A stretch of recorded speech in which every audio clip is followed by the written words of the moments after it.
and welcome to Focus Asia, Star World's new one-hour current affairs program, bringing you in-depth stories and interviews from around the region. I'm Susan Yu. For those of us who live in cities and urban areas, it's perhaps difficult to imagine life without access to a doctor or regular health care. Now, that's a reality, however, for millions across Asia who must treat themselves with over-the-counter drugs if they get sick. But a huge black market in fake medicine means the sick are being put at greater risk, sometimes with deadly consequences.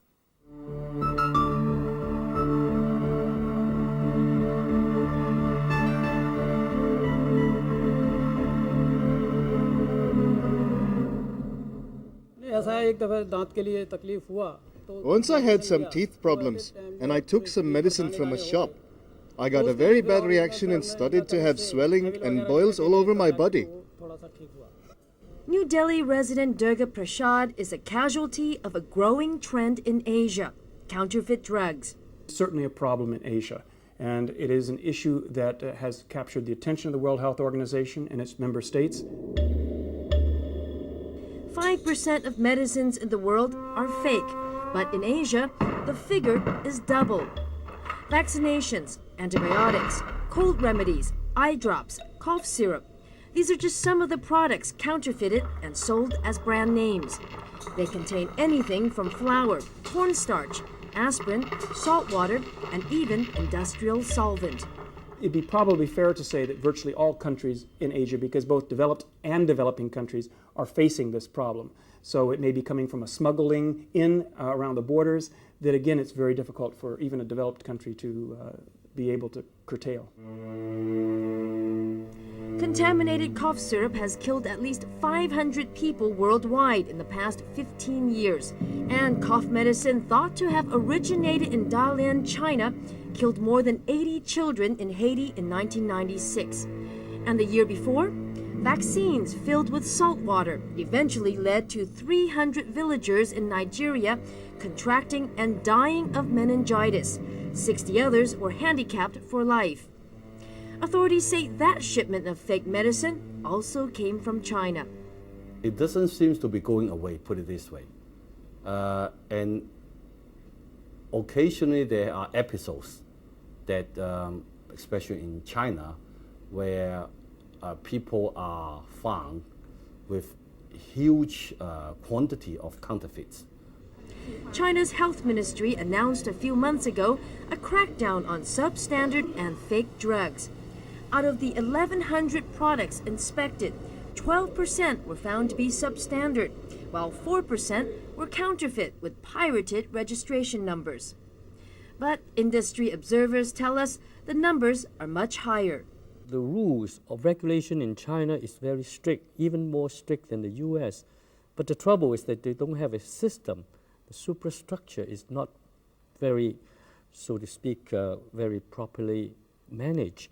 And that's why they have so-called back doors.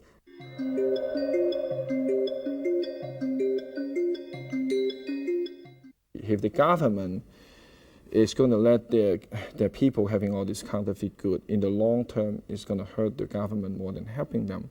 The reason is because if the counterfeit drugs really create health problem, at the end, the society bear the cost. The astronomical profits generated by fake medicines are hard to resist.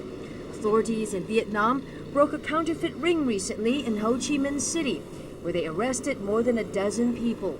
But 1 ton of fake medicine had already made its way to neighboring Cambodia.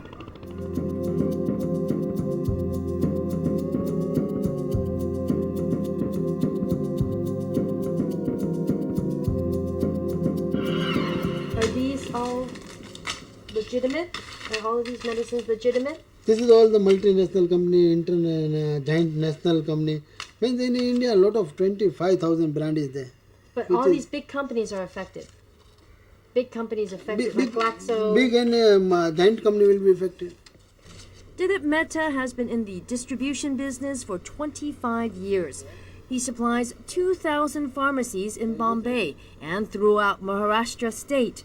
Mehta shows us how he guarantees quality control. What happens if the box is broken, the seal is broken? What happens? Box is broken, immediately we inspect, immediately we report, and that goods will be kept outside. He heads the All India Organization of Chemists and Druggists and says its 500,000 members actively screen and monitor supplies to fight a problem that plagues northern India the most.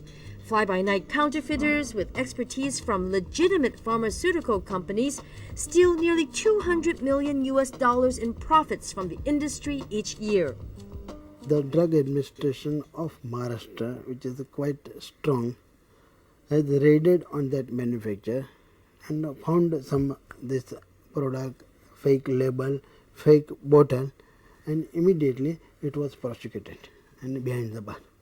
But those instances are too rare for Ashok Rao Kavi, an outspoken rights activist and recently a victim of counterfeit medicine. I'm a diabetic, so I take insulin twice a day.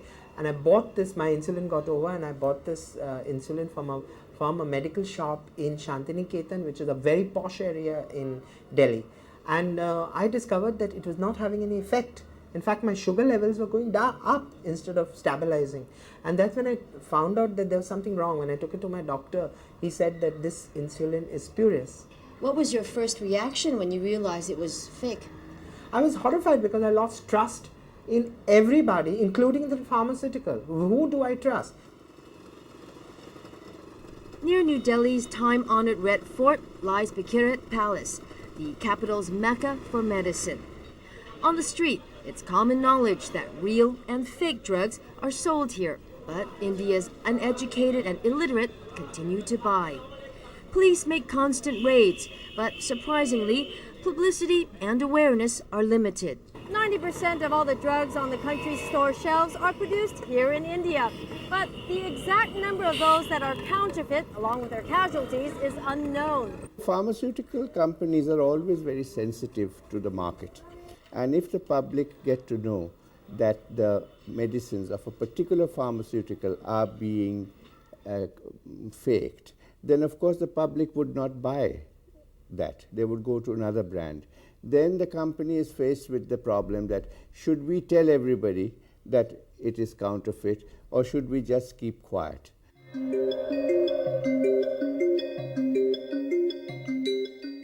We tried to ask New Delhi's drug controller about government plans to tackle the problem. Focus Asia made more than a dozen phone calls requesting an interview. We were told that fake drugs aren't a problem in India and that protocol doesn't allow the drug controller to appear before television cameras. The office added that if we knew someone in the ministry, our chances of an interview would be better. Well, the Indian government is right in the sense that there is no stall which sells counterfeit drugs under the label dubious drugs.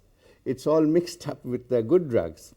But certainly it would be an extravagant claim to say that no substandard drugs are being sold in Delhi or in other parts of India. The WHO's 1999 report on counterfeit drugs states that governments' reluctance to tackle the issue head-on, the no prescription needed policy in many Asian countries, along with the pharmaceutical industry's unwillingness to report fake medicine, aggravate the counterfeit business. And consider this: lack of enforcement of laws, weak penalties, corruption, bureaucracy, high demand, and most of all, high drug prices mean counterfeiters can easily peddle their goods, often with impunity and often across borders. Most goods in Nepal come from India, and that includes fake drugs. Observers in Kathmandu believe the problem is an insidious one, especially since consumers are generally unaware of how to spot authentic medicines, which are sold cheaply on the market. With one doctor for every 12,000 people in Nepal, most of the country's citizens depend on pharmaceutical street stalls like these for drugs. And it's not unusual for some Nepalese to buy in bulk to sell to impoverished villagers in remote areas. We are making the good diagnosis, we are treating the patient. Still, the patient is not improving because of the quality of the medicine that is not good. That's very frustrating.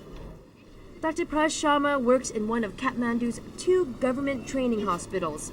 He says he once came across fake anesthesia, during an operation. The real problem lies in the shopkeepers who prescribe not the medicine the doctor wrote, but some medications from the company from which they get more commissions. They have more financial gain. Have you come across fatalities? Yes, last time there was one fatality. For Asia's medical industry, the new millennium surely brings new challenges. Unless they find, a lot of people being killed, I don't think anybody wants to stick their neck out and say that it is a very big problem. It's a large problem, and it's something that needs to be looked at not only in the issue of local drug manufacture, but the importation of drugs. Big-name pharmaceutical companies like Wellcome are making their products' packaging more sophisticated to try and beat counterfeiters in a costly game. More and more new drugs have come in the market. So handling of those drugs needs some background also. How to store it, how to dispense it, how to see the batch number, and how to console the patient about the medicines. Today, Durga Prasad buys medicine for his 18-month-old grandson Abhishek. He's using this pharmacy that's been in business since 1945 to make sure that this time he gets what he pays for. The deadly menace of counterfeit medicines. And local media reports say Chinese authorities have punished 132 companies for making and marketing fake or substandard medicines after faults were found in 7% of those tested. Coming up after the break, the merchants of war, willing and able to sell a ready-made fighting machine.